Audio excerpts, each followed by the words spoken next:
Selamat datang Ita.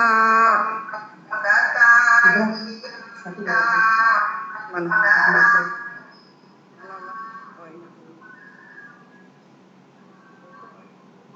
Assalamualaikum Pak Ustadz Ahmad Zainuddin.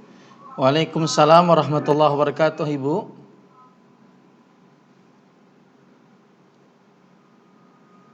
Waalaikumsalam warahmatullahi wabarakatuh.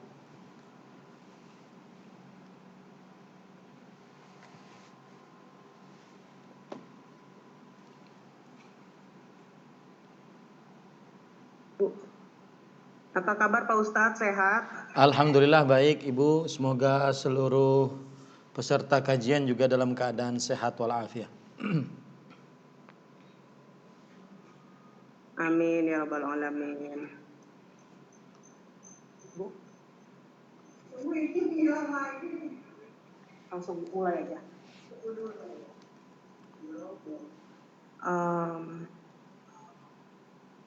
Bentar ya Pak Ustadz.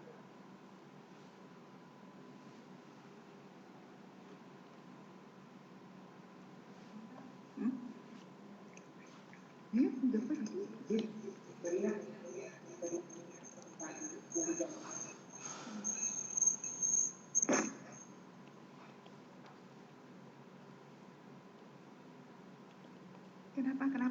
Kenapa katanya?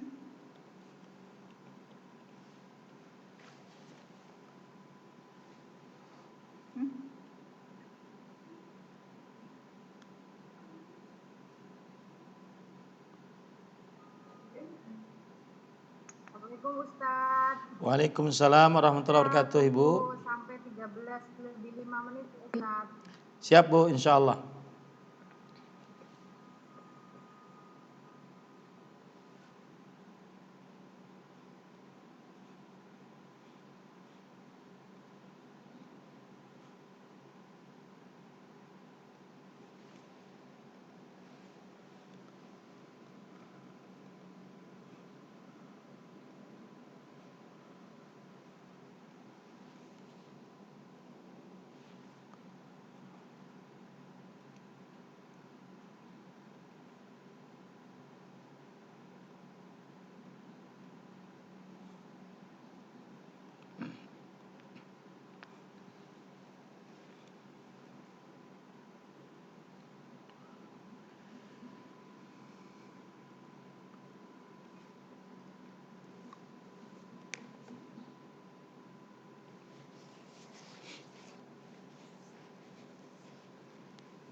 Mbak Sumi.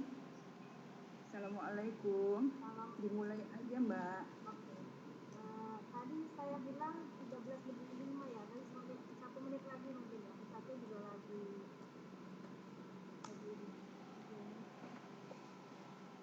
Dimulai aja.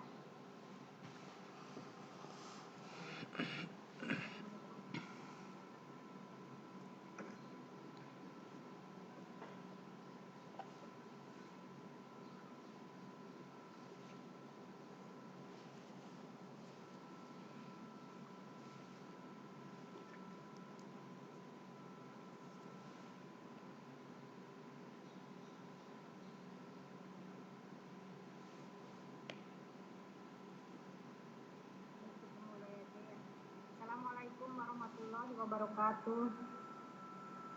Alhamdulillah wassalatu wassalamu ala rasulillah wa ala alihi wa sahbihi wa mawala amma ba'du.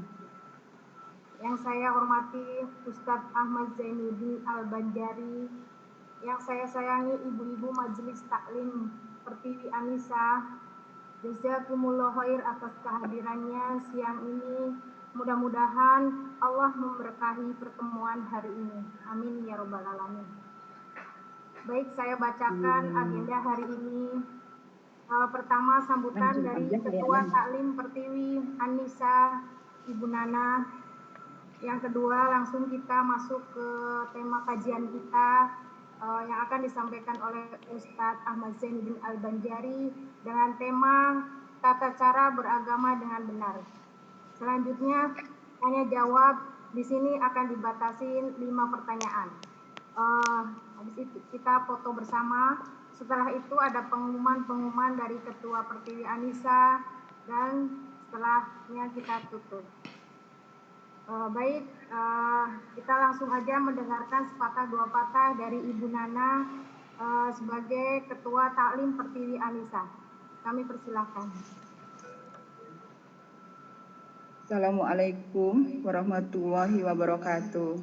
Waalaikumsalam warahmatullahi wabarakatuh. Alhamdulillahirabbil alamin. Wassalatu wassalamu ala sayyidina Muhammadin wa ala alihi wa sahbihi ajma'in. Amma ba'du. Yang kami hormati Ustadz Al-Mukarram Bapak Ahmad Zainuddin Al-Banjari, yang kami sayangi seluruh pengurus dan jamaah pengajian Pertiwi Anisa dan sahabat Anisa yang berbahagia. Alhamdulillah, wasyukurillah, panjat puji syukur kehadirat Ilahi Robbi yang merupakan sumber nikmat keselamatan kesehatan, sehingga hari ini dengan izinnya kita dapat bersilaturahmi lagi. Kemudian salawat dan salam tercurah kepada junjungan kita Nabi Muhammad SAW beserta para keluarganya, sahabat-sahabatnya, dan seluruh umatnya yang istiqomah hingga akhir zaman. Sebelum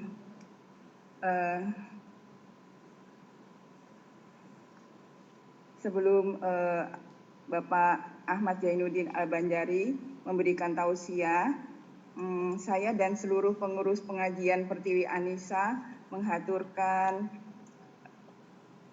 terima kasih sebanyak-banyaknya Sama-sama, Bu. atas kesediaan Bapak Ahmad Zainuddin Al-Banjari. Di sela kesibukannya beliau masih berkenan meluangkan waktu dan mengingatkan kita semua.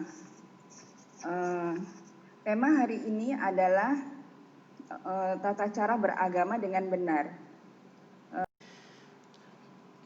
Assalamualaikum warahmatullahi wabarakatuh. Bismillahirrahmanirrahim. Innal hamdalillah nahmaduhu wa nasta'inuhu wa nastaghfiruh wa na'udzu billahi min shururi anfusina wa sayyiati a'malina.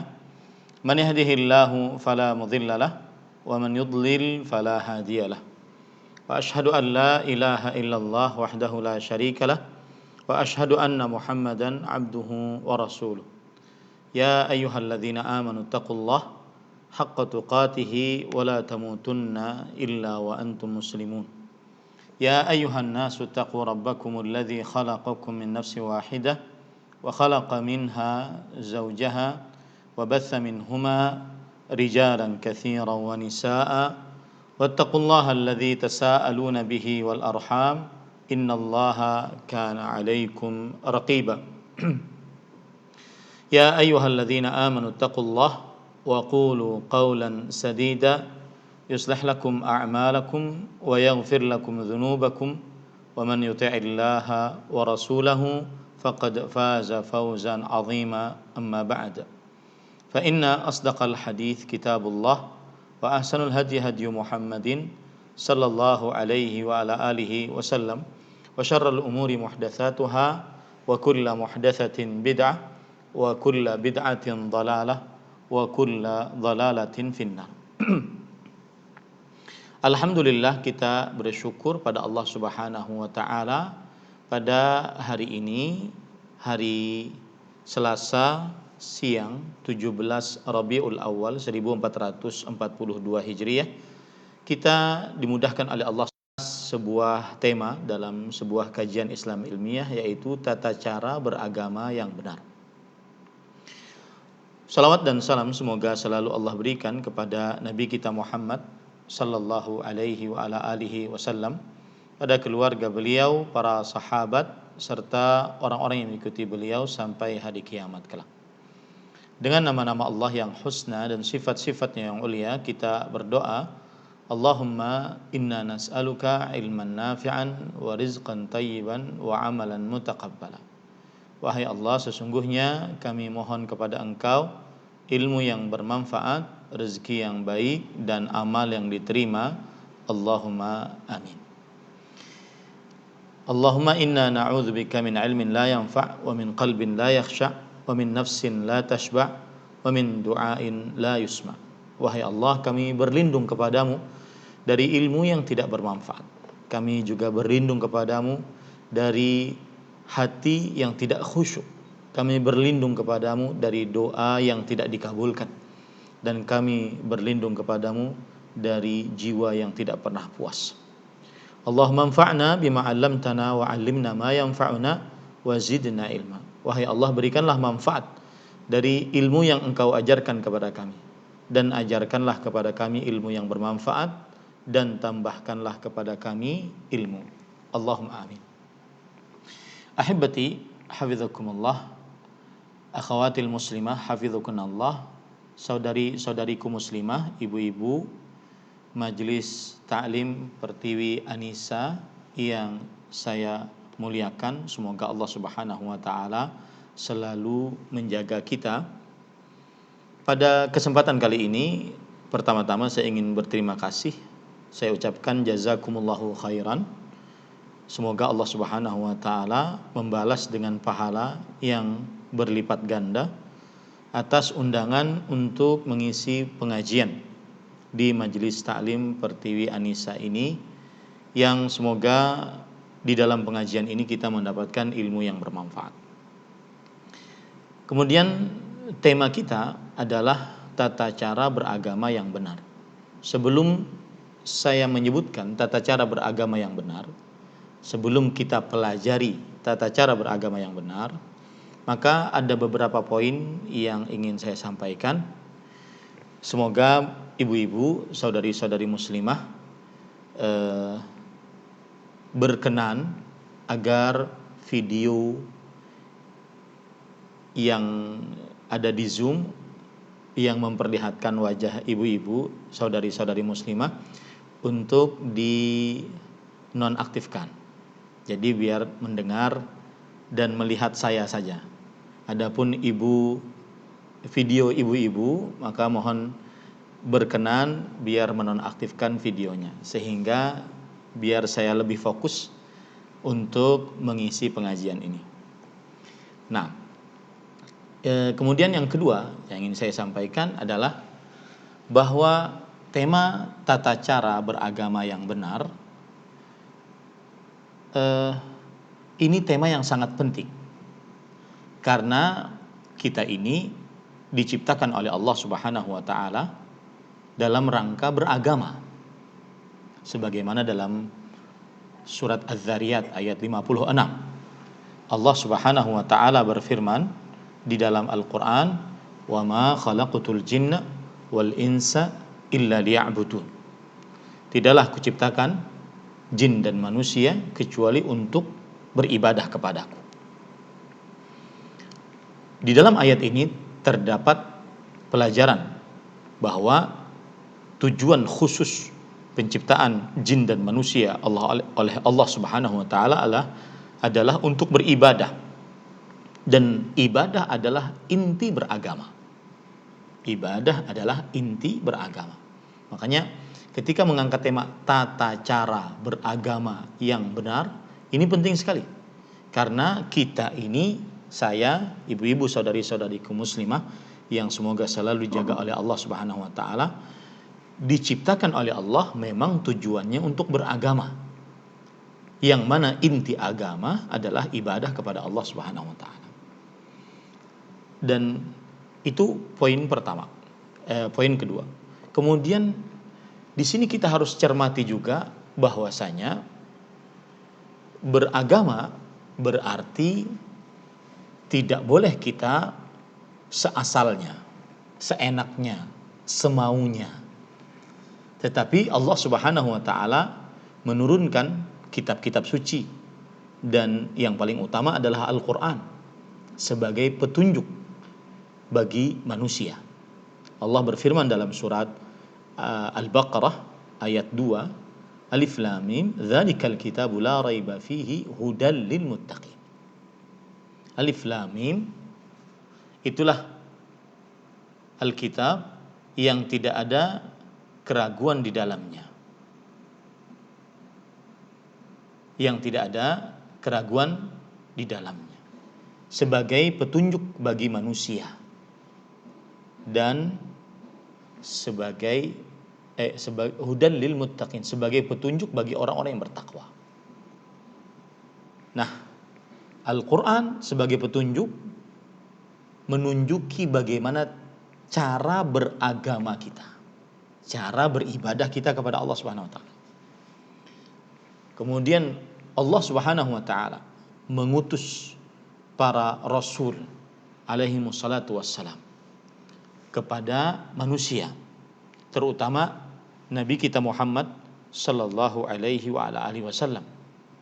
Tujuannya adalah untuk mengajari manusia mana jalan yang benar dalam beragama dan mana jalan yang menyimpang dalam beragama. Jadi intinya kita ini diciptakan oleh Allah Subhanahu wa taala, tujuan utamanya adalah untuk beragama, yaitu beribadah kepada Allah Subhanahu wa taala. Dan ibadah serta beragama tidak boleh sembarangan. Ya, makanya Allah menurunkan kitab-kitab suci, dan paling suci adalah Al-Qur'anul Karim. Kemudian Allah mengutus para rasul alaihi wassalatu wassalam untuk menjelaskan kepada manusia, ya, tentang cara beragama yang benar. Allah berfirman di dalam Al-Qur'an dalam surat Al-Ahzab ayat 45. Ya ayuhan nabi, inna arsalnaka syahidan wa mubasyiran wa nadhira. Wahai para nabi, sesungguhnya kami mengutusmu untuk menjadi saksi dan pembawa kabar gembira dan pemberi peringatan. Ayat ini memberikan pelajaran bahwa diutusnya Rasul sallallahu alaihi wasallam adalah sebagai saksi untuk umat manusia bahwa ajaran Allah sudah sampai kepada manusia. Tugas selain dari para rasul adalah memberi kabar gembira, ini jalan yang baik. Siapa yang mengerjakannya, yang meniti jalan tersebut, maka dia niscaya masuk ke dalam surganya Allah. Dan memberi peringatan, ini jalan yang buruk. Siapa yang menyimpang, maka niscaya diancam dengan siksa oleh Allah Subhanahu wa taala. Baik. Kalau sudah kita pahami itu, sekali lagi saya katakan, kita ini diciptakan oleh Allah Subhanahu wa taala tidak sia-sia. Tujuannya ada, dan untuk menggapai tujuan tersebut juga sudah diatur. Allah berfirman dalam surat Al-Mu'minun ayat 115. Afa hasibtum annama khalaqnakum abathan wa annakum ilaina la turja'un. Maka apakah kalian mengira bahwa kami telah menciptakan kalian itu main-main? Enggak. Ada tujuannya. Tujuannya yaitu tadi beragama. Kemudian wa annakum ilaina la turja'un, bahwa kalian tidak akan dikembalikan kepada kami. Tidak. Akan dimintai pertanggungjawaban. Beragama kita itu bagaimana akan dimintai pertanggungjawaban oleh Allah. Nah, disinilah letak pentingnya, sangat-sangat pentingnya tema ini, yaitu tata cara beragama yang benar. Kemudian di samping itu juga, kenapa tema ini penting?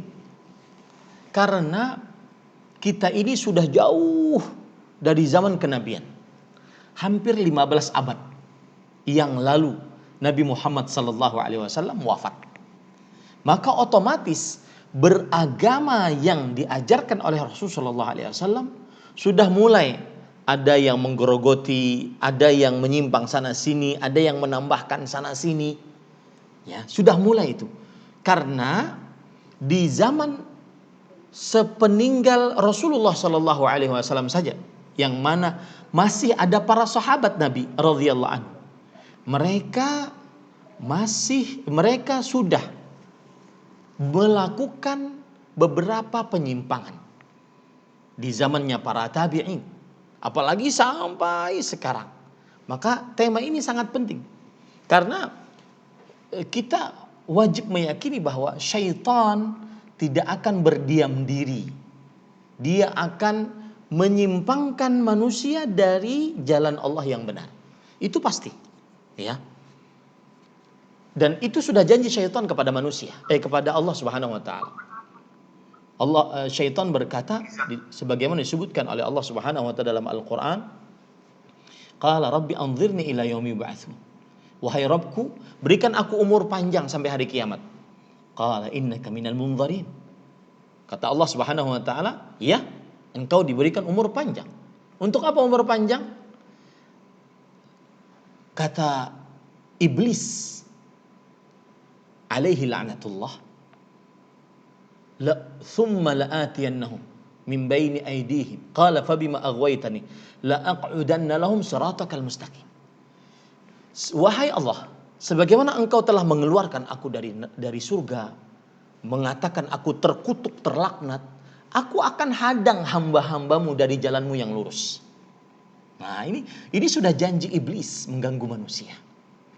Ya. Tsumma la'atiyannahum min baini aydihim. Lalu aku akan benar-benar ganggu mereka dari kanan. Dari depan. Dari depan. Dari depan itu maksudnya apa? Iblis, syaitan, jin akan mengganggu manusia untuk melupakan kehidupan akhirat. Melupakan adanya surga, adanya neraka, melupakan adanya siksa kubur, melupakan adanya hari kebangkitan. Dilupakan kepada manusia. Itu yang dimaksud, aku akan datangi benar-benar manusia dari depan. Wa min baini aydihim wa min khalfihim, dan dari belakang. Dari belakang apa? Aku akan indahkan kepada dia dunia. Cinta kepada dunia. Itu gangguan syaitan. Yang wa an aimanihim, dan aku akan ganggu dia dari kanan. Apa diganggu dari kanan? Ini yang kita bicarakan. Ya. Aku akan berikan syubhat kepada dia. Perkara yang samar-samar dalam agama kepada dia. Yang aturan itu bukan ajaran Rasul sallallahu alaihi wasallam, maka dianggap sebagai ajaran Rasul sallallahu alaihi wasallam. Yang aturan itu bukan tata cara beragama yang diajarkan oleh Rasul sallallahu alaihi wasallam, dianggap sebagai ajaran tata cara beragama. Itu gangguan syaitan dari kanan. Dan wa an syama'ilihim, aku akan ganggu dari mereka dari kiri. Kiri maksudnya apa? Usyahilahumul ma'asi. Aku syahwatkan kepada mereka maksiat kepada Allah Subhanahu wa taala. Nah, dari sini pentingnya tema ini, yaitu tata cara beragama yang benar. Karena semakin jauh kita dari zaman kenabian, zaman para sahabat, zaman para tabi'in, para tabi'ut tabi'in, generasi 3 terbaik umat Islam, maka semakin banyak hal-hal yang menyimpang dari agama Islam. Dan itu kita harus akui, mau tidak mau. Ya, mau tidak mau. Maka disinilah pentingnya membicarakan tema tata cara beragama yang benar. Baik. Sesudah kita membahas tentang tadi saya bahas tentang bahwa poin tata cara beragama yang benar ini penting karena kita diciptakan untuk beragama. Yang kedua, karena manusia diperintahkan oleh Allah Subhanahu wa taala untuk mengikuti apa yang ada dalam kitab suci dan para rasul alaihi wassalatu wassalam. Kemudian yang ketiga, karena sudah jauhnya kita dari zaman kenabian, maka tema ini Penting sekali untuk memurnikan kembali bagaimana beragama yang benar berdasarkan yang ditunjuki oleh Al-Quran dan hadis-hadis Rasul Sallallahu Alaihi Wasallam. Baik. Kalau sudah kita pahami itu, maka saya akan menjelaskan hal yang kedua, yaitu apa itu beragama. Kan tema kita tata cara beragama yang benar. Apa itu beragama? Ingat ibu-ibu, saudari-saudari muslimah yang dimuliakan oleh Allah, beragama bukan hanya sekedar perkara ibadah, sholat, puasa, zakat, haji, baca Quran, umroh, ya, tidak. Beragama mencakup seluruh aspek kehidupan manusia. Beragama mencakup akidah, keyakinan hati.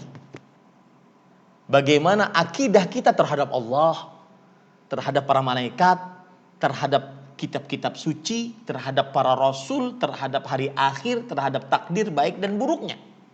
Itu berkaitan dengan agama yang merupakan porsi akidah. Agama dari sisi akidah. Nah, ini yang kita akan bahas. Tata cara beragama yang benar. Berarti tata cara berakidah yang benar. Berkeyakinan yang benar. Sebagai seorang muslim. Dan ini poin paling penting. Ya, beragama yang paling penting adalah perihal akidah. Ibu-ibu, saudari-saudari muslimah yang dimuliakan Allah. Yang kedua, beragama yang lain adalah ibadah. Baik itu ibadah-ibadah praktis ataupun non praktis. Ibadah praktis misalkan yang saya maksud ibadah praktis adalah ibadah dalam agama Islam yang sudah diatur prakteknya. Seperti sholat, seperti puasa, seperti zakat, seperti haji, ya. Kemudian seperti membaca Al-Quran, berdoa, berzikir. Atau ibadah-ibadah yang non praktis. Seperti misalkan menolong orang, kemudian membantu orang, berbakti kepada kedua orang tua, berbuat baik kepada tetangga, berhubungan yang baik dengan teman, berteman karena Allah. Ini ibadah-ibadah praktis, non praktis. Ini juga berkaitan dengan agama. Berarti ketika kita katakan tata cara beragama yang benar, berarti maksudnya tata cara beribadah yang benar. Itu poin yang kedua. Dari perihal beragama. Poin yang ketiga dari perihal beragama adalah muamalah, hubungan sosial antar sesama muslim. Bahkan antar muslim dengan kafir. Bahkan antar yang lagi rame, ya, pemboikotan terhadap negara yang menghina Rasulullah SAW dan juga kepala negaranya. Bagaimana hubungan kita dengan mereka? Nah, ini masuk bagian agama. Yang lagi rame juga demo-demo. Bagaimana hubungan rakyat dengan pemerintahnya? Ini masuk bagian agama. Kita tidak berpemikiran seperti pemikiran kaum sekuler yang membedakan antara agama dengan permasalahan dunia. Tidak. Agama sudah mengatur segala aspek kehidupan manusia. Termasuk dalamnya muamalah. Hubungan suami istri, hubungan orang tua dengan anak, hubungan murid dengan guru, hubungan rakyat, tetangga dengan tetangga, hubungan saudara dengan saudaranya, dengan kerabatnya, hubungan rakyat dengan pemimpinnya. Masalah pernikahan, masalah pinjam meminjam, jual beli, masalah talak, cerai diatur dalam agama. Ya. Ini berkaitan dengan muamalah. Itu poin juga beragama. Berarti ketika kita katakan tata cara beragama yang benar, berarti kita membicarakan tata cara bermuamalah, interaksi sosial dengan benar. Yang keempat, ketika kita berbicara masalah agama, maka tidak lepas dari pembicaraan akhlak dan adab. Apa sih bedanya akhlak dan adab? Akhlak lebih condong kepada masalah sifat yang ada di dalam diri kita. Sifat penyabar itu akhlak yang baik. Sifat tawakal akhlak yang baik. Sifat pemurah akhlak yang baik. Sifat tidak pendendam akhlak yang baik. Sifat itu akhlak. Adapun adab kelakuan yang baik. Adab makan, adab minum, adab tidur, adab berjalan, adab duduk, adab memberi, adab mengambil, adab berbicara, adab diam. Itu adalah adab. Nah, ini semua berkaitan dengan agama. 4 poin berkaitan dengan agama. Jadi jangan dipikir bahwasanya ketika kita membahas tema tata cara beragama yang benar, itu hanya berkaitan dengan ibadah. Tidak.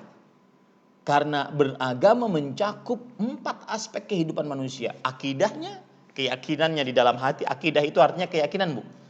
Kemudian ibadahnya, muamalahnya, adab dan akhlaknya. Baik. Kalau sudah kita pahami itu, kita masuk sekarang kepada tema kita.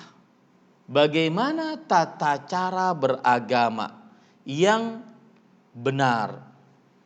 Ingat, ibu-ibu, saudari-saudariku muslimah, hafizakunallah yang saya muliakan, semoga Allah Subhanahu wa taala selalu menjaga kita. Ketika kita mengklaim bahwa inilah tata cara beragama yang benar, maka tidak boleh kita ragu.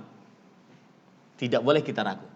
Kenapa? Karena kalau orang mengklaim kemudian dia ragu atas klaimnya, jadi bias.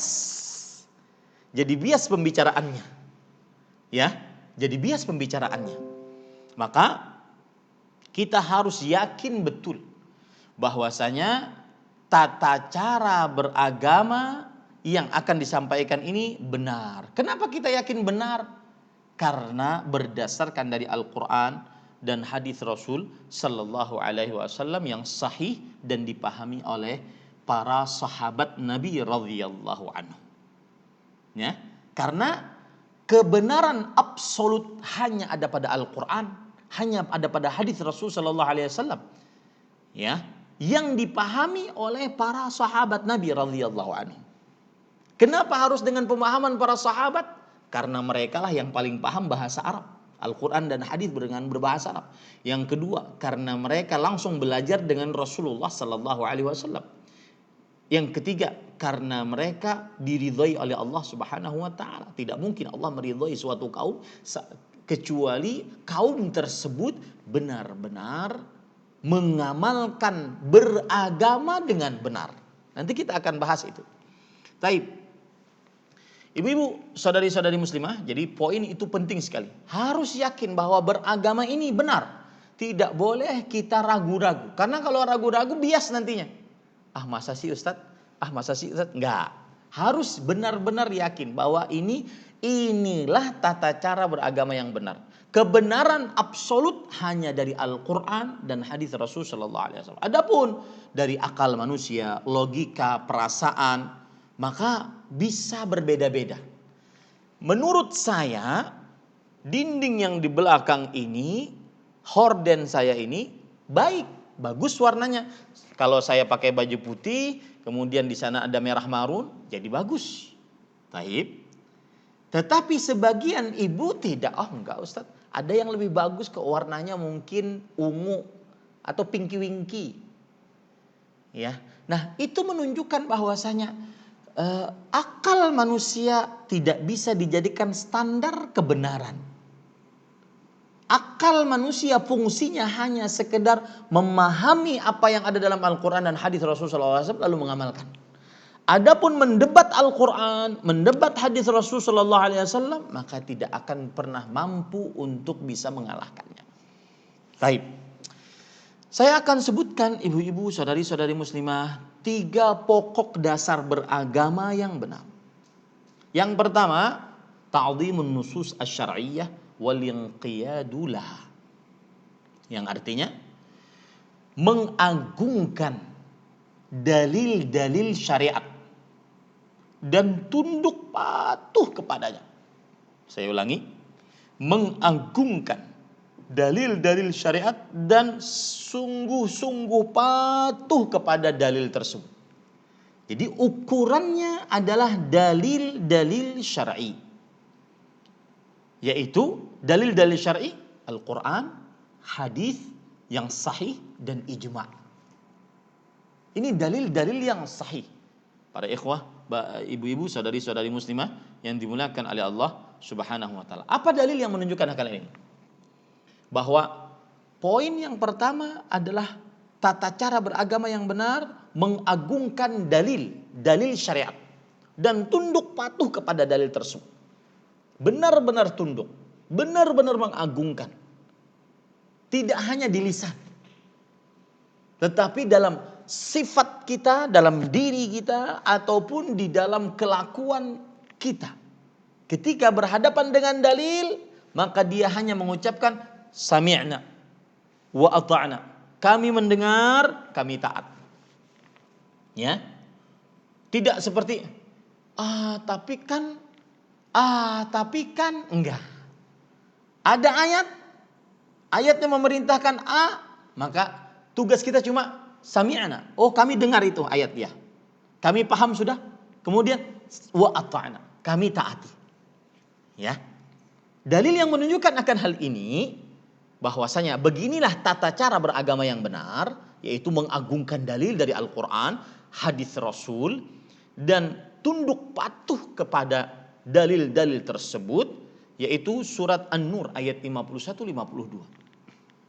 Allah Subhanahu wa taala berfirman, "Innama kana qaulal mu'minin idza du'u ila Allah wa rasulih liyahkuma bainahum an yaqulu sami'na wa ata'na wa ulaika humul muflihun."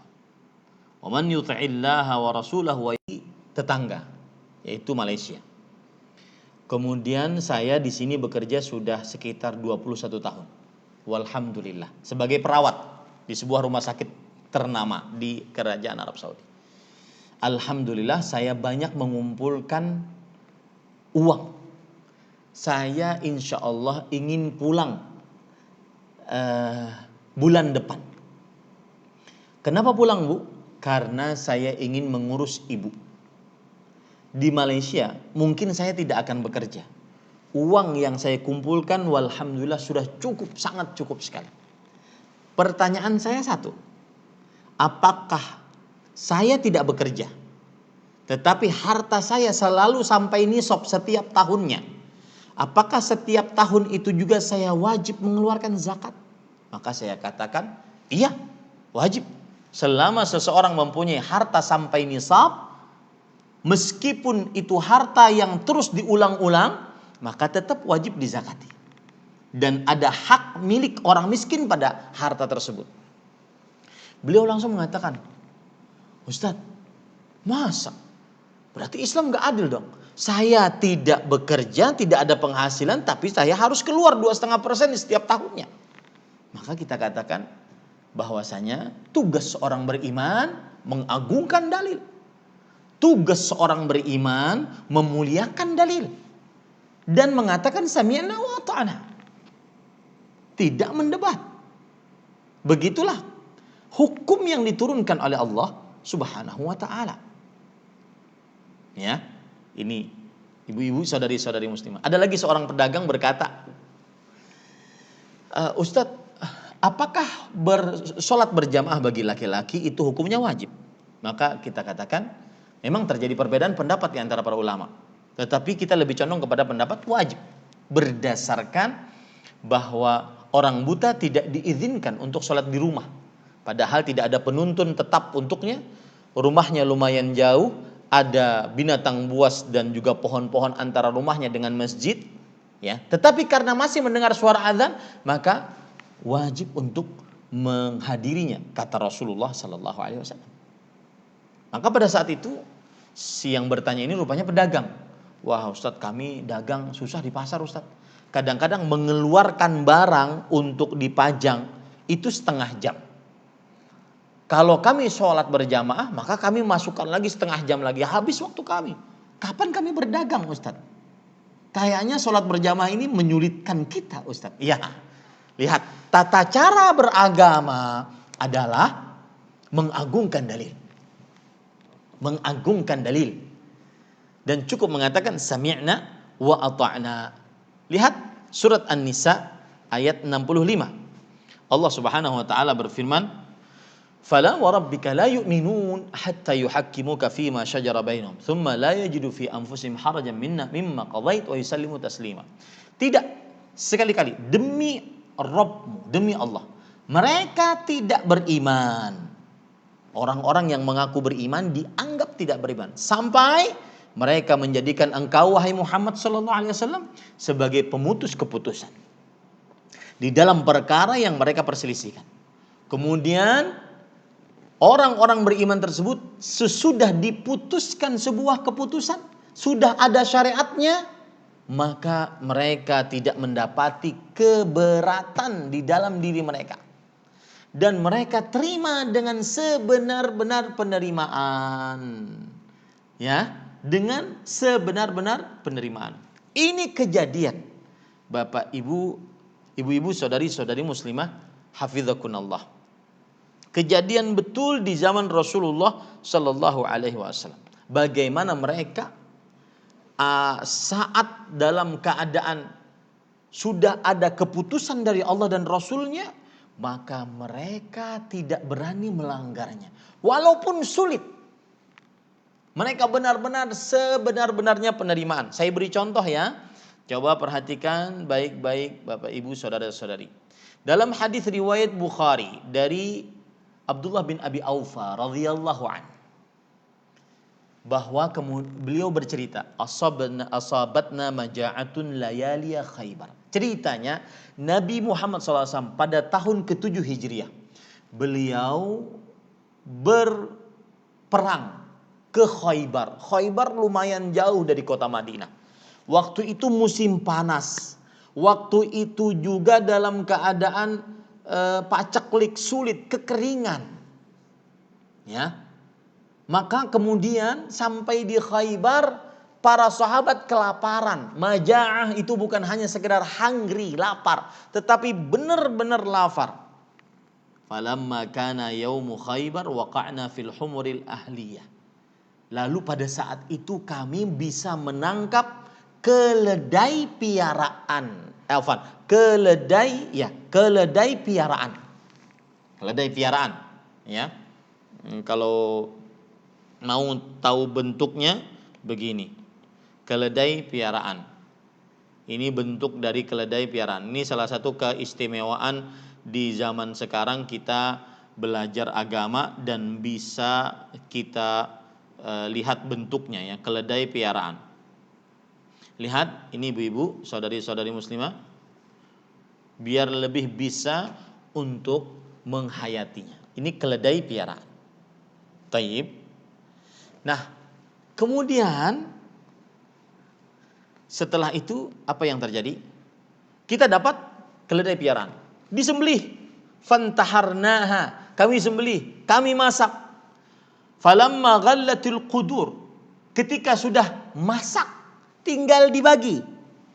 Nada munadi Rasulullah sallallahu alaihi wasallam.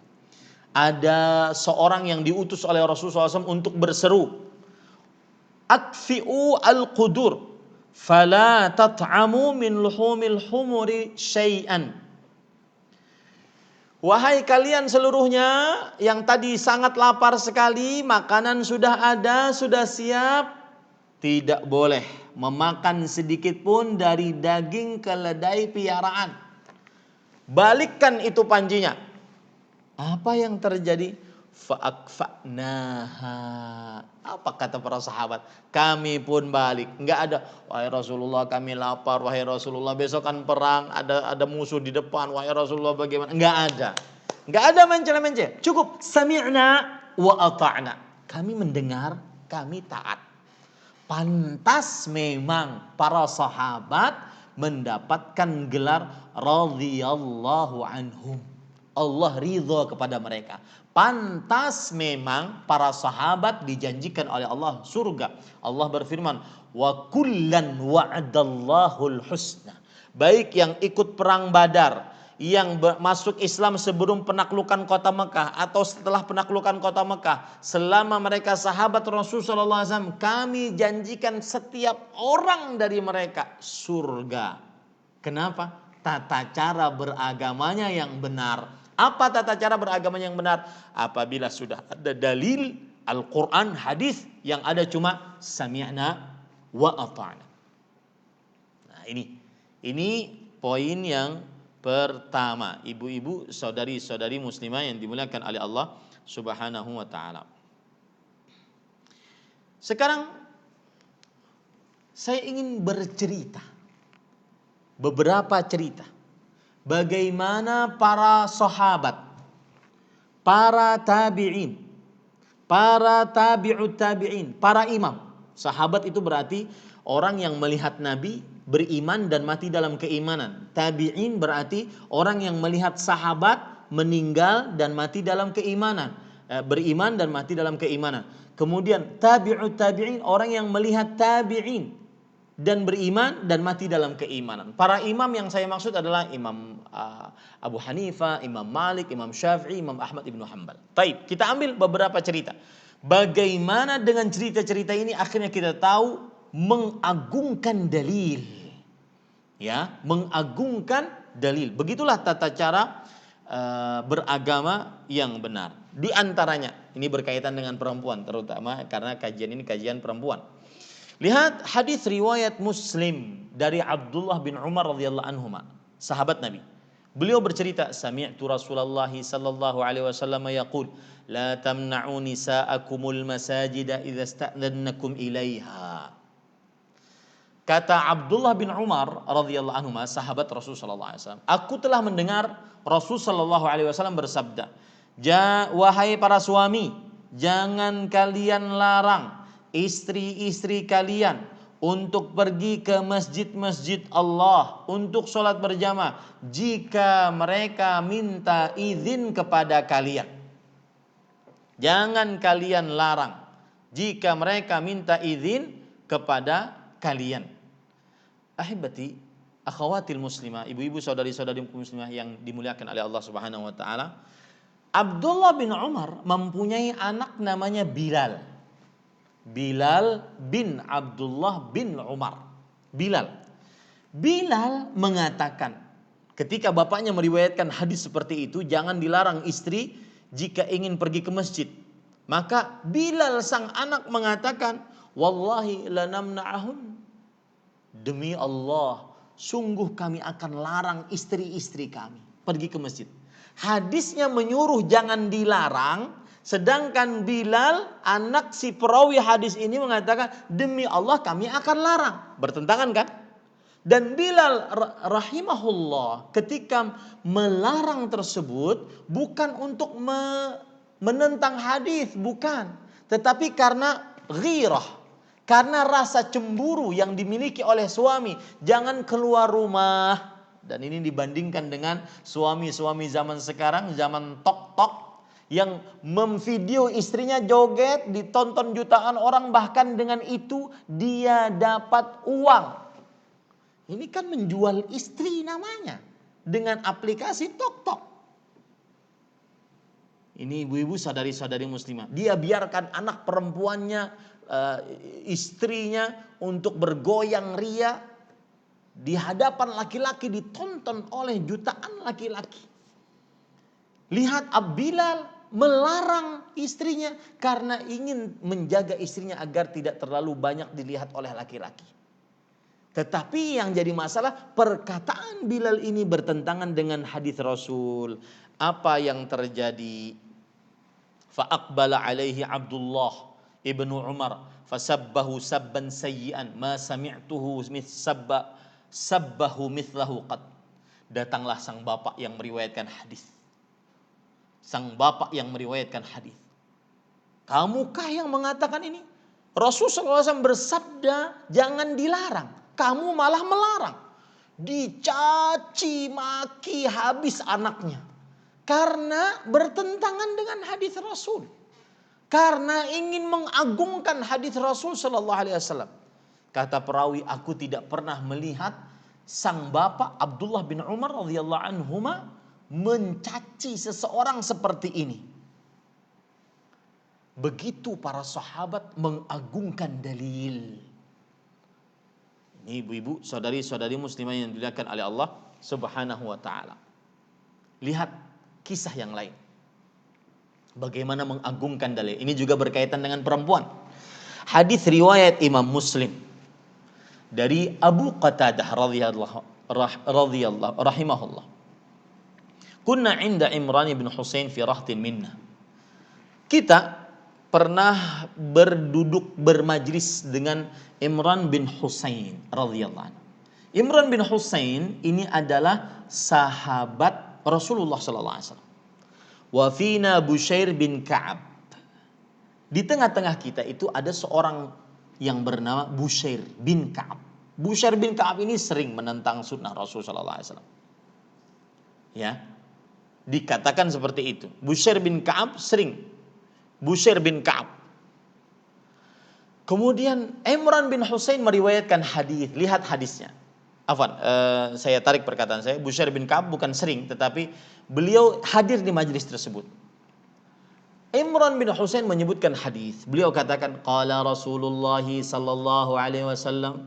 Rasulullah sallallahu alaihi wasallam bersabda, al-haya'u khairun kulluh. Atau qala al-haya'u kulluhu khair. Lihat, ya, ibu-ibu sedikit menyimpang dari tema kita. Majelis-majelis orang terdahulu, orang-orang mulia itu yang dibacakan hadis, yang dibacakan ayat, ya, bukan ketawa hahaha hihi pengajian, tidak, ya. Bahkan sangat ironi kadang-kadang kalau kita lihat di YouTube ceramah Ustadz Fulan terlucu terbaru. Jadi yang dilihat terlucunya, yang dilihat terlucunya, bukan dalilnya dari Al-Quran dan hadis Rasulullah SAW. Ya. Baik, kita lanjut. Rasulullah sallallahu alaihi wasallam bersabda, sifat malu seluruhnya mendatangkan kebaikan. Sifat malu seluruhnya mendatangkan kebaikan. Itu hadis Rasul. Makanya kalau ada anak perempuan kita yang kalau seandainya ada tamu, dia malu untuk bertemu dengan tamu tersebut, biarkan. Karena itu memang sifat perempuan, biar dia malu. Ya, biar dia mempunyai sifat malu. Nah, Bushair bin Ka'ab tadi mengatakan, inna lanajidu fi ba'dil kutub awil hikmah anna minhu sakinatan wa waqaran lillah wa minhu dha'af.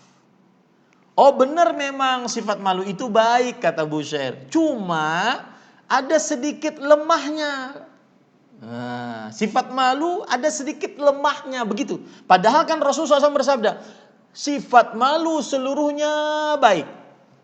Nah, bandingkan sekarang, sedikit menyimpang ya ibu-ibu. Bandingkan sekarang dengan para perempuan-perempuan. Ya.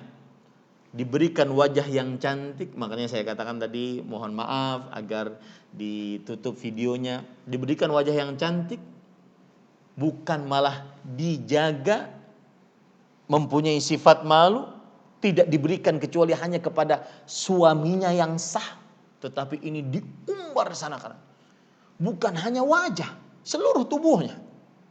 Bahkan ada sebagian orang yang hanya sekedar memakai BH dan celana dalam di hadapan khalayak ramai, dicontoh oleh ratusan juta manusia. La haula.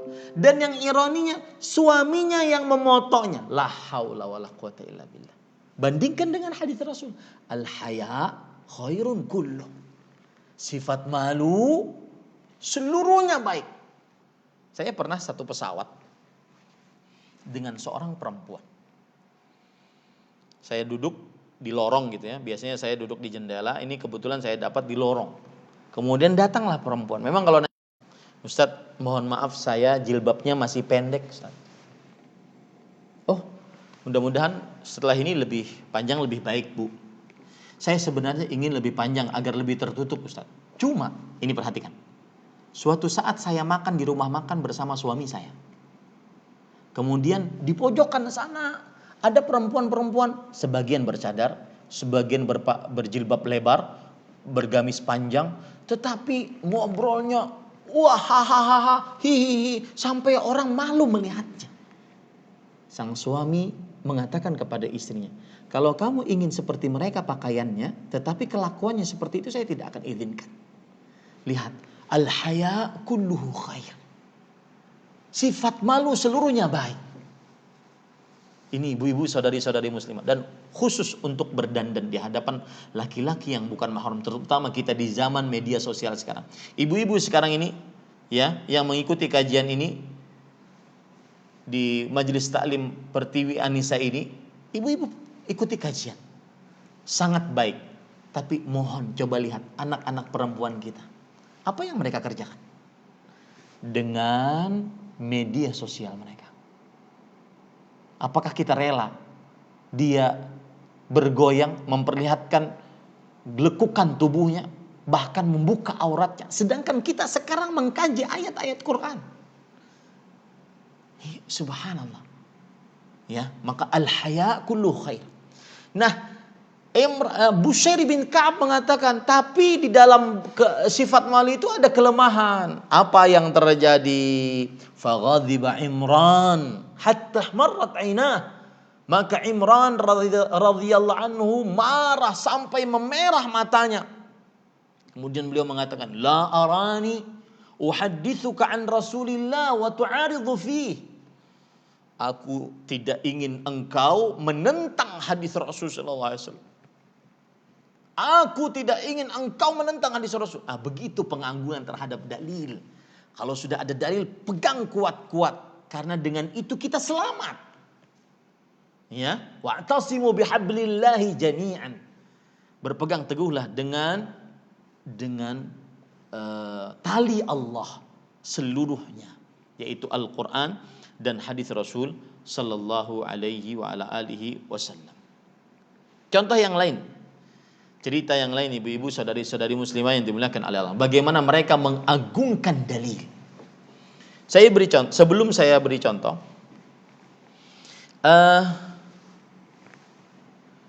ada sunnah Rasul. Setelah azan subuh kita sholat 2 rakaat dan pahalanya besar. Rasul sallallahu alaihi wasallam bersabda, "Raka'atul fajri khairun minad dunya wa ma fiha." 2 rakaat sebelum subuh lebih baik daripada dunia dan seisinya. Ibu-ibu, saudari-saudari muslimah yang dimuliakan oleh Allah Subhanahu wa taala, 2 rakaat sebelum subuh lebih baik daripada dunia dan seisinya. Taib, ini namanya sholat fajar atau sholat qabliyah subuh. Dan dikerjakan cuma 2 rakaat. Setelahnya kita menunggu iqamah. Tidak ada lagi sholat setelahnya. Itu yang merupakan sunnah Rasul sallallahu alaihi wasallam. Lihat sekarang. Disebutkan di dalam kitab As-Salah yang ditulis oleh Abdul Razzaq, dan di dalam kitab As-Sunan Al-Kubra yang ditulis oleh Imam Al-Baihaqi, sebuah cerita. Ada seorang tabi'i bernama Sa'id bin Musayyab. Tabi'i berarti siapa? Seorang yang melihat sahabat Nabi beriman dan mati dalam keimanan. Setelah azan subuh lebih banyak daripada 2 rakaat. Padahal sunnahnya cuma 2 rakaat. Ya. Padahal sunnahnya cuma 2 rakaat. Jadi setelah qobliyah subuh, dia sholat lagi. Sampai iqamah. Kira-kira bagus gak? Kalau dilihat sekilas kan bagus. Sholat. Masa salah orang sholat? Nah, Sa'id bin Musayyab rahimahullah mengatakan, ya Aba Muhammad, wahai Abu Muhammad. Sa'id bin Musayyab mengatakan, wahai fulan, jangan engkau kerjakan itu. Sholat qobliyah subuh itu cuma 2 rakaat, cukup.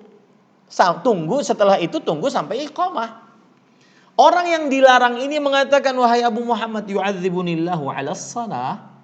Apakah aku disiksa oleh Allah karena aku sholat? Aku kan sekarang sedang sholat, bukan sedang maksiat. Aku ingin memperbanyak sholat. Maka kata Sa'id ibn al-Musayyab, la, tidak. Walakin yu'adzibuka ala khilafis sunnah. Tidak. Engkau tidak akan disiksa karena kamu sholat, tetapi engkau akan disiksa karena menyelisihi sunnah Rasul. Lihat pengagungan dalil. Bahwa 2 rakaat sebelum setelah azan, sebelum sholat subuh hanya 2 rakaat saja. Sholat sebelum sholat subuh hanya 2 rakaat saja. Pengagungan terhadap dalil. Lihat lagi. Saya akan cerita yang lain. Ini cerita Imam Malik bin Anas, Imam Daril Hijrah, imamnya penduduk kota Madinah. Beliau ini, ibu-ibu, perhatikan baik-baik. Beliau ini kan kota Madinah nih. Ibu mungkin hampir semuanya pernah ke Masjid Nabawi ya. Masjid Nabawi. Kalau orang ingin umroh, otomatis kan dia pergi ke namanya Dzulhulaifah atau yang disebut dengan Bir Ali. Taib. Antara Masjid Nabawi dengan Bir Ali sekitar 15 menit lah gitu. Taib. Taib. Datanglah seseorang menemui Imam Malik. Dia mengatakan, "Ya Aba Abdillah, min aina uhrim?" Wahai Imam Malik, Abu Abdillah, aku ingin berihram, ingin mengerjakan umroh atau haji. Aku berihram dari mana? Kata Imam Malik, min Dzulhulaifah. Dari Dzulhulaifah. Haitsu ahrama Rasulullah SAW. Lihat, itu dalilnya. Dari Dzulhulaifah, dari tempat sini tadi. Disitulah Rasulullah SAW berihram. Orang ini mengatakan, inni uridu an uhrima minal masjid min indil qabr. Wahai Imam, aku ingin berihram dari Masjid Nabawi, di samping kuburan Nabi Muhammad SAW. Kalau kita lihat secara tempat, mana yang lebih utama? Masjid Nabawi atau Dzulhulaifah? Tentunya Masjid Nabawi. Sholat di sana dapat 1000 sholat. Ya, tanah suci. Dzulhulaifah enggak. Ya. Orang ini mengatakan, aku ingin berihram di Masjid Nabawi di samping kuburan Rasul SAW. Kata Imam Malik, la taf'al. Jangan engkau lakukan. Fa inni akhsha 'alaika fitnah. Karena aku takut musibah menimpamu. Kata orang ini, wa ayyu fitnatin fi hadhi? Innama hiya amyalu aziduha. Subhanallah. Wahai Imam, musibah apa yang menimpaku? Dia hanya beberapa jarak yang aku tambahkan. Yang aturan orang berihram di sini, misalkan Mekahnya di sana, yang orang berihram di sini, aku tambahkan di sini, kan lebih jauh lebih baik. Dan ini tempatnya juga lebih mulia, Masjid Nabawi di samping kuburan Rasul sallallahu alaihi wasallam. Apa kata Imam Malik rahimahullah? Wa ayyu fitnatin a'zamu min an tara annaka sabaqta ila fadilah qassara anha Rasulullah sallallahu alaihi wasallam. Kata Imam Malik rahimahullah, wa ayyu fitnah. Musibah apa yang lebih besar dibandingkan engkau merasa engkau mengerjakan sebuah kebaikan yang belum pernah dilakukan oleh Rasulullah sallallahu alaihi wasallam. Begitu cara mengagungkan dalil. Begitulah yang disebut dengan tata cara beragama yang benar. Ini ibu-ibu, saudari-saudari muslimah yang dimuliakan oleh Allah Subhanahu wa taala. Sudah 1 jam 7 menit ya. Yang kedua, bersandar dengan dalil hadis yang sahih. Jangan bersandar dengan hadis yang lemah, apalagi sampai palsu, apalagi cuma cerita-cerita dongeng. Belum ada dalil hadisnya. Ya, ini cara beragama kedua yang benar. Kenapa? Karena kita ini harus mengikuti Rasul sallallahu alaihi wasallam. Dan Rasul sallallahu alaihi wasallam ketika berbicara bukan dari hawa nafsu tetapi wahyu yang diwahyukan oleh Allah. Dalam surah An-Najm ayat 3 sampai 4, "Wa ma yantiqu 'anil hawa in huwa illa wahyun yuha." Tidaklah beliau berbicara dari hawa nafsu kecuali wahyu yang diwahyukan. Kita wajib mengikuti Rasul sallallahu alaihi wasallam. Surat Al-Hasyr ayat 7, "Wa ma atakumur rasulu fakhudhu wa ma nahakum anhu fantahu." Apa saja yang dibawa oleh Rasul sallallahu alaihi wasallam, maka ambillah. Apa saja yang dilarang oleh beliau, maka jauhilah. Siapa yang taat kepada Rasul, maka berarti dia sudah taat kepada Allah Subhanahu wa taala. Kalau ada yang berkata, "Ustaz, kenapa kita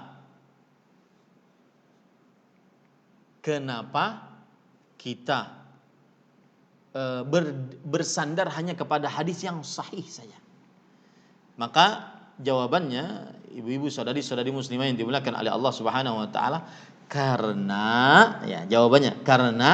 mengamalkan hadis yang sahih saja sudah menyibukkan, apalagi sampai ditambah dengan hadis-hadis yang lemah, apalagi palsu, apalagi cuma cerita dongeng, ya. Tidak, beragama bukan dengan dongeng, bukan dengan cerita.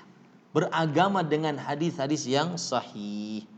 Kemudian yang ketiga, tata cara beragama yang benar adalah yaitu memahami dalil dari Al-Quran dan hadis dengan pemahaman yang benar. Saya ingin meringkas deh. Ada seorang yang mengaku menjadi nabi beberapa tahun yang lalu jauh. Ketika diwawancarai dan masuk TV, ini lihat ya, di Indonesia itu memang antik, subhanallah, ya. Pengaku nabi masuk TV, bukan dipenggal lehernya. Kalau di zaman para sahabat itu dipenggal lehernya. Ini masuk TV, diwawancarai. Ketika wawancara ditanya, apa wahyu yang engkau dapatkan? Kalau nabi kita kan Nabi Muhammad SAW, nabi terakhir, wahyunya adalah Al-Quran. Engkau dapat wahyu apa? Dia pakai ayat Quran. Dia katakan, likulli ummatin rasul. Setiap umat ada rasulnya. Kalau Nabi Muhammad SAW umat diutus kepada orang Arab saja, saya diutus kepada orang Indonesia. Lihat, dalilnya Al-Quran. Cuma memahami dalil ini yang keliru, sehingga di akhirnya ada menjadi pengaku nabi.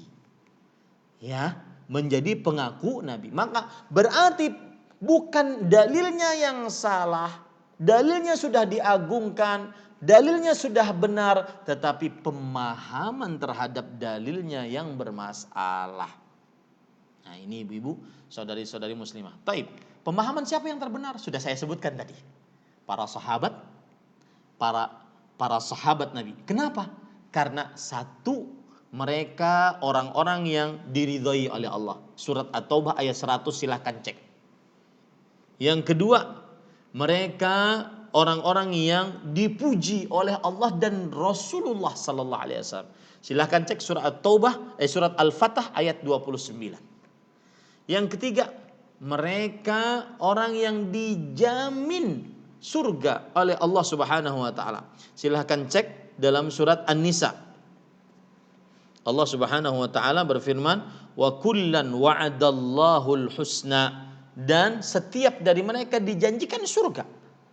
Surah An-Nisa ayat 95. Mereka orang yang paling paham bahasa Arab karena Al-Qur'an dan hadis berbahasa Arab, dan mereka orang Arab. Yang kelima, mereka adalah murid langsung Rasul sallallahu alaihi wasallam. Yang keenam, ini yang tidak terjadi pada selain sahabat Rasul SAW. Apa itu? Kalau mereka keliru beragama, maka Allah dari 7 petala langit akan mengkoreksi. Kalau mereka keliru dalam beragama, Rasulullah akan mengoreksinya langsung. Dan itu tidak akan pernah terdapat pada manusia generasi manapun selain para sahabat. Seperti ada orang junub waktu itu di zaman Rasul SAW. Lalu dia tidak mendapati air, atau dia tidak bisa memakai air karena terlalu dingin. Akhirnya dia guling-guling sebagai bentuk mandi junub dengan pasir. Ya, karena tidak ada air atau tidak bisa memakai air. Akhirnya kata Rasulullah SAW, lah, jangan lakukan itu. Kalau kamu junub, maka cukup bertayamum kalau seandainya yang tidak bisa pakai air ataupun tidak ada air. Lihat, langsung dikoreksi. Ada seorang sahabat yang berkurban sebelum sholat Idul Adha. Kata Rasulullah SAW, tidak boleh. Sholat dulu, baru setelah itu berkurban. Lihat, langsung dikoreksi. Tidak pernah ada generasi manapun dari manusia yang mendapatkan koreksian langsung dari Allah, dari Rasulullah selain para sahabat. Maka tentunya beragamanya menjadi beragama yang benar. Nah, ini sudah ya 1 jam 15 menit kita berbicara. Mudah-mudahan yang disampaikan bermanfaat. Ibu-ibu kurang 2 menit ya, 1 jam 13 menit. Yang disampaikan bermanfaat. Dan sebenarnya saya ingin menambah tentang tata cara beribadah. Kalau tadi kan beragama secara umum nih. Sekarang tata cara beribadah. Saya sebutkan poin-poinnya saja ya, sehingga ibu-ibu bisa memahami lebih dalam lagi. Yang pertama, 1, ibadah tersebut harus berdasar dari Al-Quran dan hadis. 1. Yang kedua, ibadah tersebut harus murni hanya karena Allah, yang disebut dengan ikhlas. Tidak ingin dipuji, tidak ingin disanjung, murni hanya karena Allah Subhanahu wa taala. Itu 2. Yang ketiga, ibadah tersebut harus yang menjadi contoh teladannya adalah Rasulullah semata. Tidak ada yang bisa dicontoh dari ibadah kecuali Rasul sallallahu alaihi wasallam. Yang ketiga, yang keempat, bahwa ibadah yang dibatasi dengan pembatasan-pembatasan harus ada dalil. Tidak boleh tanpa dalil. Misalkan baca Quran, surat ini, ayat ini, jumlahnya sekian, waktunya sekian, harinya sekian, tata caranya begini. Itu harus ada dalil. Tidak boleh tidak ada dalil. Karena baca Quran umum, tidak boleh dibatasi kecuali dengan dalil dari Al-Quran dan hadis Rasul Sallallahu Alaihi Wasallam. Misalkan saya beri contoh, barang siapa yang beristighfar, lihat itu pembatasan istighfar sudah sebanyak 7.777 kali. Lihat itu pembatasan jumlah bilangan. Di dalam kamar, lihat itu pembatasan tempat. Malam Jumat Kliwon, lihat itu pembatasan waktu. Ya, di atas kain putih, lihat itu pembatasan tata cara. Di depannya lilin, itu pembatasan tata cara. Dimatikan seluruh lampu, itu pembatasan tata cara. Tidak pakai baju setengah badan, itu pembatasan tata cara. Maka pahalanya dia tidak akan pernah miskin selamanya. Hadis riwayat Ahmad Zainuddin. Ini tidak benar.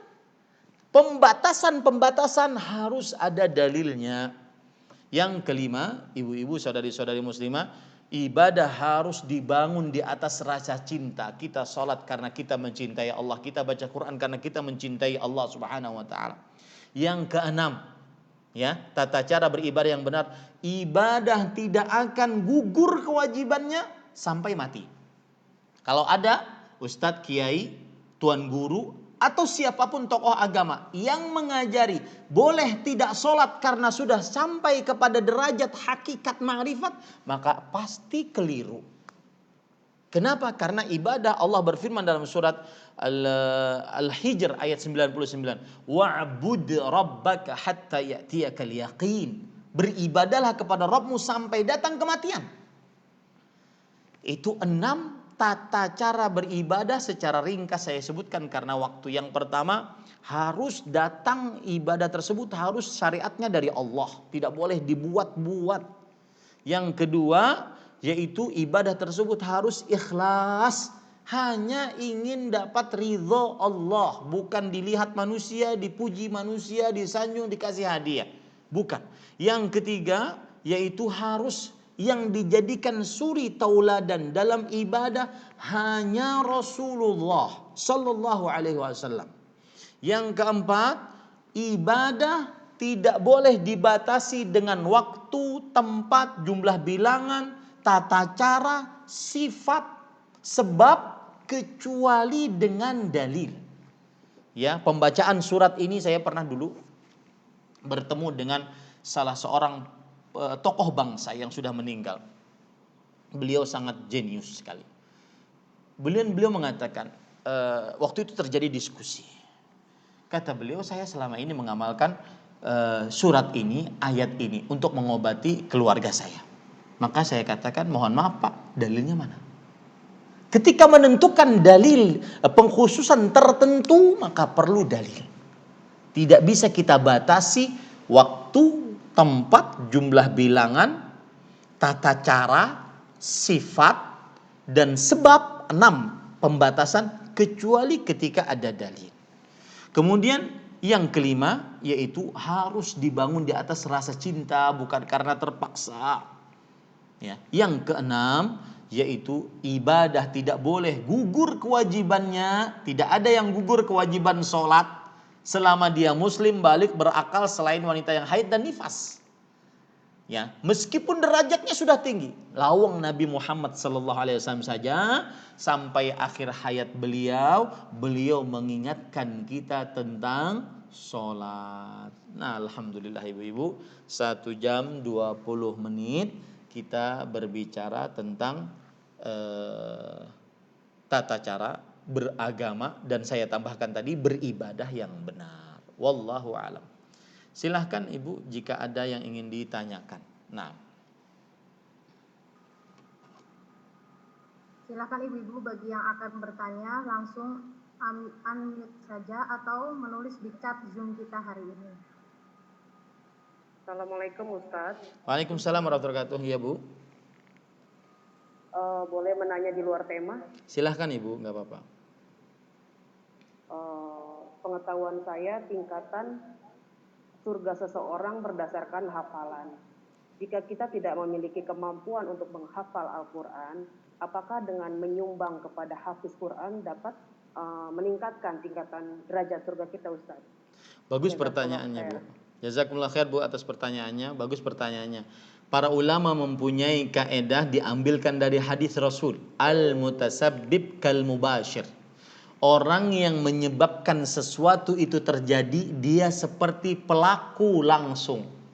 Ketika seseorang tidak punya kekuasaan atau tidak mampu untuk menghafal, tetapi dia malah membiayai orang-orang yang menghafal Al-Quran, maka dia masuk ke dalam hadis Rasul, man dalla ala khairin falahu mithlu ajri fa'ili.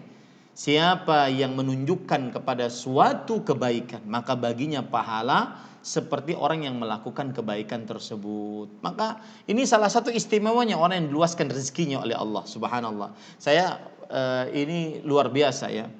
Jadi memang di dalam pembicaraan para ulama terjadi pembicaraan mana yang lebih utama, kaya bersyukur, miskin bersabar. Maka sebenarnya pendapat yang benar adalah semuanya utama, asalkan dia mengerjakan ketaatan kepada Allah Subhanahu Wa Taala. Lihat sekarang, ada orang kadang-kadang pendakwah di ujung Kalimantan, dia berdakwah bahkan sampai naik trail gitu. Dia jalannya masih jalan tanah merah, kalau sudah hujan seperti sekarang ini sudah benar-benar luar biasa. Tapi dia selalu dapat dari orang yang ada di Jakarta misalkan, ya, bahwa dia berdakwah ke sana, bagikan ini, bagikan itu, dakwahkan ini, dakwahkan itu. Orang yang di Jakarta mendapatkan pahala si ustadz tadi, ya, mendapatkan pahala si ustadz tadi. Dan ini kejadian nyata, ibu-ibu, saudari-saudari muslimah. Saya punya teman di ujung Kalimantan Timur. Dia berdakwah pakai trial, apalagi kalau seandainya jalannya becek, jalan tanah merah. Dia melewati 8 gunung. Kadang-kadang dia berhadapan dengan misionaris.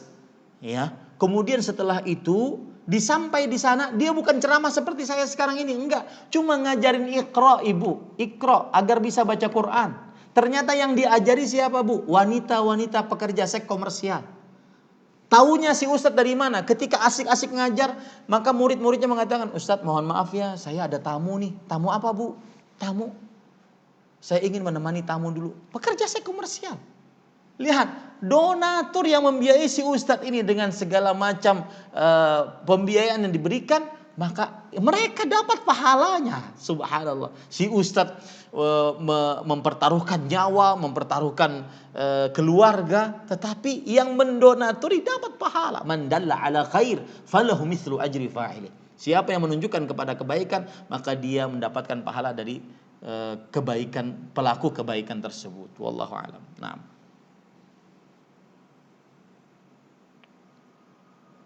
Bagaimana Ibu, sudah jelas Ibu? Maaf, ini ada pertanyaan di chat. Ya. Oke, Pak Ustadz, mohon maaf dari Ibu Yuliadi. Ini Ibu Yuliadi atau Pak Yuliadi?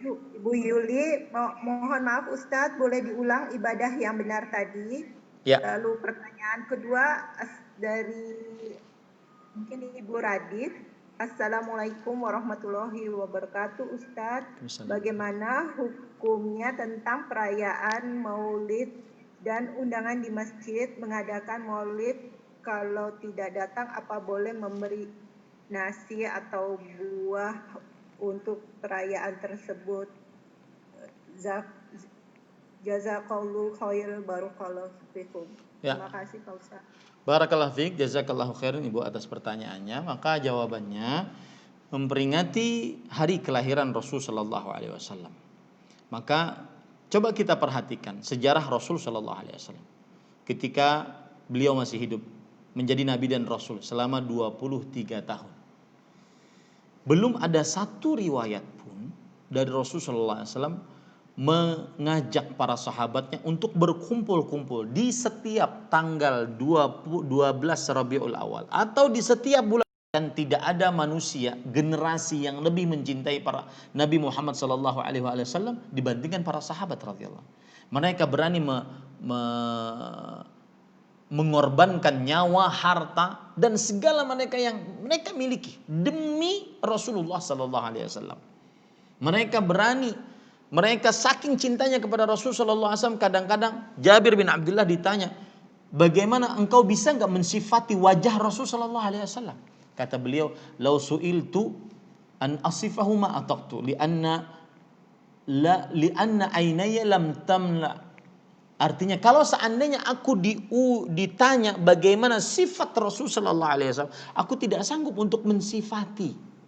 Kenapa? Karena mataku tidak pernah melihat dengan leluasa wajah, wujud Rasul SAW, ijlalan minhu.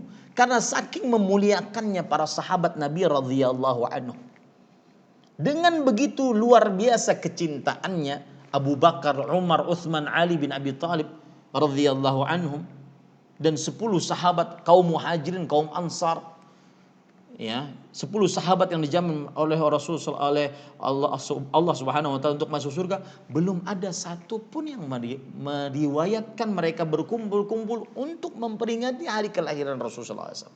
Para tabi'in, para tabi'ut tabi'in, imam yang 4, Imam Syafi'i, Imam Ahmad bin Hanbal, Imam Malik, Imam Abu Hanifah. Lihat saja dalam kitab-kitab mereka tidak akan ada riwayatnya. Kitab-kitab mereka akan banyak. Imam Asy-Syafi'i Imam Malik kitab Al-Muwatta, Imam Ahmad Musnad Imam Ahmad, Imam Abu Hanifah di dalam kitab mazhab Imam Abu Hanifah enggak ada. Lalu kita mau mengikuti siapa? Ya. Lalu kita mau mengikuti siapa? Lalu Ustadz adanya kapan Ustadz? Adanya adalah di awal abad keempat Hijriah. Dan itu sudah masyhur disebutkan oleh Imam Az-Zahabi dalam kitab Siyar A'lamin Nubala, oleh Imam Ibnu Katsir di dalam kitab Al-Bidayah wan Nihayah, bahwa adanya adalah jauh 400-an tahun sepeninggal Rasul sallallahu alaihi wasallam. Lah, kita yang ingin mencontoh Nabi, para sahabat, para tabi'in, para tabi'ut tabi'in, kenapa kemudian dikatakan tidak suka atau tidak mencintai Rasulullah sallallahu alaihi wasallam? Ini adalah tuduhan yang tidak benar kepada kaum muslimin, dan hati-hati tuduhan tersebut karena itu tuduhan berbahaya. Maka cara benar-benar mencintai Rasul sallallahu alaihi wasallam adalah dengan mengamalkan ibadah sesuai dengan petunjuk Rasul sallallahu alaihi wasallam. Jadi belum ada dalil yang spesifik, bahkan umum pun belum ada dalil untuk memperingati hari kelahiran Rasul sallallahu alaihi wasallam. Dan kita mencontoh Nabi, para sahabat, para tabi'in, para tabi'ut tabi'in, dan imam yang 4. Nah, kemudian kalau seandainya kita diundang kemudian kita tidak ikut, bagaimana Ustadz? Maka jawabannya tidak boleh memang ikut untuk acara yang belum ada dalilnya dari Al-Quran. Katanya kita sudah belajar tentang tata cara beragama, tata cara beribadah. Saya sebutkan lagi tata cara beribadah yang pertama, harus ada syariatnya dari Allah ibadah tersebut. Jika tidak ada, tidak bisa kita lakukan. Yang kedua, harus ikhlas hanya karena Allah, berharap hanya pahala dari Allah. Yang ketiga, harus mencontoh hanya Rasulullah sallallahu alaihi wasallam dalam ibadah. Karena tidak ada yang bisa mencontohkan ibadah yang bisa menyampaikan kita kepada ridha Allah kecuali Rasul sallallahu alaihi wasallam. Tidak boleh kita membuat-buat yang baru. Yang keempat adalah harus ibadah tersebut jika dibatasi dengan pembatas, maka harus berdalil dari Al-Quran dan hadis Rasul sallallahu alaihi wasallam. Contoh haji. Haji nggak boleh dilakukan di bulan Ramadan, di bulan Muharram, nggak sah hajinya. Karena sudah disebutkan oleh Allah dalam Al-Quran, Al-Hajju Ashhurum Ma'lumat. Haji pada bulan yang telah ditentukan. Ya, pada bulan yang telah ditentukan. Ramadan juga begitu, puasa tidak boleh dikerjakan di luar bulan Ramadan, puasa. Makanya kalau seandainya ada orang yang sudah muslimah, baligh, berakal, tidak haid, tidak nifas, tetapi tidak puasa Ramadan, dan kemudian dia berulang-ulang begitu lalu ingin bertobat, maka apa? Apakah harus dia mengqadha? Tidak. Karena waktunya sudah lewat. Tidak boleh beribadah di luar waktu. Lalu apa yang harus dia kerjakan? Dia bertobat kepada Allah dan bertekad untuk tidak mengulangi lagi. Kenapa? Karena waktu puasa Ramadan ia di bulan Ramadan. Kalau dia qadha di lain hari berarti dia beribadah di luar bulan Ramadan. Dan itu beribadah di luar waktu yang sudah ditentukan. Yang kelima yaitu harus ibadah tersebut dibangun di atas rasa cinta kepada Allah. Yang keenam, harus ibadah tersebut dilakukan sampai mati. Tidak ada gugur kewajiban ibadah kecuali dengan kematian. Wallahu a'lam. Naam Ibu, ada lagi? Ustaz, ada lagi Ustaz dari Ibu Melia. Saat ini masjid sudah dibuka untuk sholat berjamaah. Bagaimana jika masih belum berani sholat berjamaah di masjid? Meski zona wabah sudah mulai aman. Apakah berdosa Ustaz? Ya, bismillah walhamdulillah wassalatu wassalamu ala rasulillah. Ini jawaban tidak mutlak untuk satu jawaban. Dilihat keadaan dan maslahat yang ada. Apabila di sebuah daerah sudah mulai kuning atau hijau, bahkan menunjukkan bahwasanya prosentase penyebaran penyakit COVID-19 itu berkurang, maka dia disyariatkan untuk pergi ke masjid. Disyariatkan untuk pergi ke masjid. Tetapi jika dirinya termasuk orang-orang yang memang dikhawatirkan terkena, maka dia boleh di rumah. Seperti punya penyakit yang memang sangat rentan dengan COVID-19 atau tua renta yang sangat rentan dengan COVID-19, sangat berbahaya, maka dia masih ada uzur di sisi Allah Subhanahu wa taala. Tetapi jika sudah hilang itu semua, maka dia disyariatkan untuk kembali ke masjid untuk bisa mengerjakan sholat berjamaah. Tentunya dengan meletakkan protokol kesehatan. Karena Allah Subhanahu wa taala, Rasulullah SAW bersabda, la darar wala dirar. Tidak boleh ada bahaya dan tidak boleh membahayakan orang lain. Ya, wallahu a'lam. Naam. Ada lagi Ustaz dari Ibu Riana. Assalamualaikum. Bagaimana kita menyikapi tentang sikap kita sebagai Muslim atas isu penipuan terhadap Islam di Perancis? Menurut Ustadz, karena beberapa UPS, karena ada Ustadz untuk melarang produk dari Perancis. Pendapat ya Ustadz. Ya, bismillah walhamdulillah wassalatu wassalamu ala rasulillah. Berkenaan dengan hal ini, beberapa video saya sudah tersebar. Saya katakan, ketika ada seorang atau negara yang mengolok-ngolok agama Islam, mengolok Allah, mengolok Al-Quran, mengolok Nabi kita Muhammad SAW, maka terkhusus untuk pengolokan terhadap Rasulullah SAW, kita lihat dari sisi akidah. Akidah kita dulu, keyakinan hati. Saya sering mengatakan tadi, akidah itu keyakinan hati. Yang pertama, kita wajib yakin di dalam hati kita, tidak boleh ragu sedikit pun. Yang mengolok-olok Rasulullah SAW pasti celaka di dunia sebelum akhirat. Allah berfirman, inna syani'aka huwal abtar. Itu keyakinan pertama. Yang kedua, yang mengolok-olok Rasulullah SAW, maka kita berkeyakinan bahwasanya Allah Subhanahu wa taala sudah mencukupkan untuk Rasulullah SAW kemuliaan. Pasti tetap mulia. Sebanyak apapun yang mengolok-ngolok Rasulullah SAW, Allah telah mencukupkan kemuliaan untuk Rasulullah SAW. Allah berfirman, inna kafainakal mustahzi'in. Sesungguhnya kami telah cukupkan darimu wahai Muhammad SAW orang-orang yang mengolok-ngolokmu. Itu keyakinan yang kedua. Allah telah mencukupkan kemuliaan untuk Rasulullah SAW.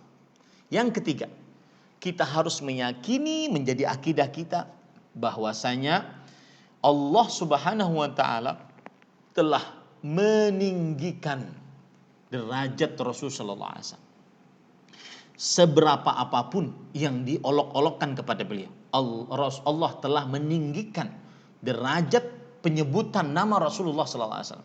Allah berfirman dalam surah Asy-Syarah, "Wa rafa'na laka dzikrak." Kami telah angkat untukmu sebutanmu, selalu disebut ya oleh Allah Subhanahu wa taala minimal di dalam azan. Asyhadu an la ilaha illallah, asyhadu anna Muhammadar Rasulullah. Ini 3 keyakinan dalam diri seorang muslim saat Rasulullah SAW diolok-olok. Sekarang, kalau berbicara sikap kita sebagai seorang muslim, apa yang harus kita lakukan? Yang pertama, wajib membenci yang mengolok-olok Rasul Shallallahu Alaihi Wasallam. Dan saya ingatkan kepada setiap muslim yang tidak membenci perbuatan ini, maka dikhawatirkan di dalam dirinya ada sifat kemunafikan akbar, yaitu lisannya Islam, hatinya kafir, yang diancam di dalam Al-Quran, fiddarkil asfalina minan nar, di dalam kerak neraka yang paling dalam. Hati-hati, wajib membenci. Ini sikap yang pertama. Siapa saja yang mengolok-olok Rasulullah Sallallahu Alaihi Wasallam, maka kita sebagai seorang muslim wajib membencinya. 2, sikap kita adalah yaitu kita harus membela Rasulullah SAW dengan segala macam kekuatan, kemampuan, kapasitas yang kita miliki. Yang dengan harta dia bela, yang dengan ilmunya dia bela, yang dengan kekuatannya dia bela, apapun selama tidak bertentangan dengan syariat Islam. Ya, ini harus membela Rasulullah Sallallahu Alaihi Wasallam karena ini iman. Ini iman. Tidak beriman, tidak sempurna iman seseorang dengan kesempurnaan iman yang wajib sampai dia lebih mencintai Rasulullah Sallallahu Alaihi Wasallam dibandingkan anaknya, orang tuanya, dan seluruh manusia. Yang ketiga, yaitu seseorang muslim menyikapi ketika Rasulullah SAW diolok-olok, sekarang saatnya untuk menyebarkan kemuliaan Rasulullah, keutamaan Rasulullah Sallallahu Alaihi Wasallam, akhlak yang mulia yang beliau sampaikan. Tulis di status kita Rasulullah SAW itu begini, tidak benar yang mereka katakan. Tulis di buku-buku kita, tulis, buat video-video yang menyebutkan mulianya Rasul Sallallahu Alaihi Wasallam. Sekarang waktunya. Yang mempunyai rezeki, ya, sebar buku-buku, cetak buku-buku yang menceritakan tentang biografi Rasulullah SAW, sebarkan, gratiskan, sebarkan, terutama kepada orang-orang kafir agar mereka paham betul ini loh manusia mulia yang kalian hina. Sekarang waktunya. Ini yang ketiga, menyebarkan kemuliaan Rasulullah SAW. Sekarang waktunya. Saya masih ingat waktu itu masih mahasiswa di Universitas Islam Madinah. Waktu itu ada negara Denmark menghina Rasulullah SAW.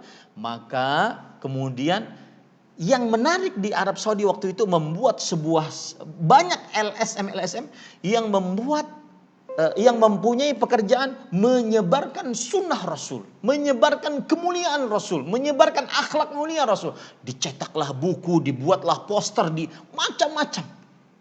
Ini sikap yang ketiga. Sifat yang keempat, introspeksi diri. Rasul Sallallahu Alaihi Wasallam diolok-olok. Kita introspeksi diri. Apakah kita umatnya juga mengolok-olok? Kita benarkah mengamalkan apa yang disebut dari ajaran Rasulullah SAW? Atau masih banyak di antara kita yang menyimpang dari ajaran beliau? Jangan sampai kita mengaku cinta tapi cintanya palsu karena tidak mengikuti ajaran Rasul Sallallahu Alaihi Wasallam. Dalam seluruh aspek kehidupan kita, akidah, ibadah, muamalah, tingkah laku, berusaha mengamalkan ajaran Rasul Sallallahu Alaihi Wasallam. Yang kelima, sikap kita yaitu banyak-banyak bersolawat atas Rasulullah Sallallahu Alaihi Wasallam. Semakin diolok-olok, bersolawatlah. Kita muliakan Rasul Sallallahu Alaihi Wasallam. Adapun permasalahan boikot, maka apabila pemerintah mewajibkan, wajib bagi setiap muslim yang ada di negara tersebut untuk memboikot. Apabila tidak mewajibkan, maka pilihan bagi seorang muslim untuk memboikot. Ya. Dan itu termasuk amal ibadah yang dia bisa berharap pahala di sisi Allah Subhanahu wa taala. Ya, yang dia bisa berharap pahala di sisi Allah Subhanahu wa taala. Semoga, karena memang asal hukumnya kita berjual beli dengan orang kafir halal. Akan tetapi ketika kita melihat orang yang berjualan tersebut menghina orang yang kita muliakan, Jangankan Rasulullah SAW, bapak kita dia hina, ibu kita dia hina, anak kita dia hina, istri kita dia hina, kita tidak akan mau berhubungan dengan dia. Maka ini hak seorang muslim untuk membela nabinya. Dia berhak untuk memboikot hal tersebut. Meskipun asal hukumnya diperbolehkan. Ini yang bisa saya sampaikan. Mudah-mudahan cukup dulu ya Bu. Atau ada lagi? Ustaz, masih ada 2, tapi mungkin nggak terlalu panjang juga ini Ustaz. Silakan Bu. Dari Ibu Nunil ya. Kenapa Hari Raya Maulid tercatat di kalender umum bahkan merupakan hari libur? Ya, itu yang saya katakan tadi. Langsung aja juga ya Ustaz ya biar. Ya, saya jawab dulu. Itu yang saya katakan kedua, tadi. Kalau suami terbiasa. Ya, itu yang saya katakan. Itu yang saya katakan tadi Bu, bahwa apa yang terjadi bukan sebagai bentuk dalil. Ya Bu ya. Apa yang terjadi di masyarakat bukan sebagai bentuk. Agungkanlah Al-Quran dan hadis. Agungkanlah dalil. Jadi kita beragama berdasarkan dalil, begitu. Wallahu a'lam. Nah. Satu lagi Ustadz dari Ibu Yuliadi. Kalau suami terbiasa menyalami istri salam kepada suami setelah sholat berjamaah di rumah, apakah ini termasuk ibadah yang tidak benar? Bagus pertanyaannya Ibu. Maka jawabannya adalah ketika kita sholat, maka sudah diajarkan oleh Rasulullah SAW setelah salam sholat, maka kita berzikir. Ya, apabila seorang istri ingin mencium suaminya, mencium tangan suaminya karena sebagai bentuk ketaatan dia kepada suami, maka boleh dilakukan. Tetapi ketika mengkhususkan setiap sholat, maka itu memerlukan dalil. Wallahu a'lam. Baik Ustaz, mungkin karena waktunya juga sudah habis. Ya. Silakan ditutup saja Ustaz. Ini yang bisa saya sampaikan ibu-ibu. Apa yang baiknya dari Allah Subhanahu wa taala, apa yang buruk itu dari saya pribadi. Kita cukupkan dengan kafaratul majlis. Subhanakallahumma wa bihamdik, asyhadu an la ilaha illa anta astaghfiruka wa atubu ilaik. Wa sallallahu nabiyana Muhammad walhamdulillahirabbil alamin. Wassalamualaikum warahmatullahi wabarakatuh. Mohon maaf saya langsung live karena di sini sudah masuk waktu asar. Jazakallah khair Ustaz. Sama-sama Ibu, barakallahu fiik. Jazakumullah khair Ustaz. Semoga Ustaz selalu diberikan keberkahan ilmu. Amin Ibu, barakallahu fiik. Maaf Ibu-ibu, kayaknya ada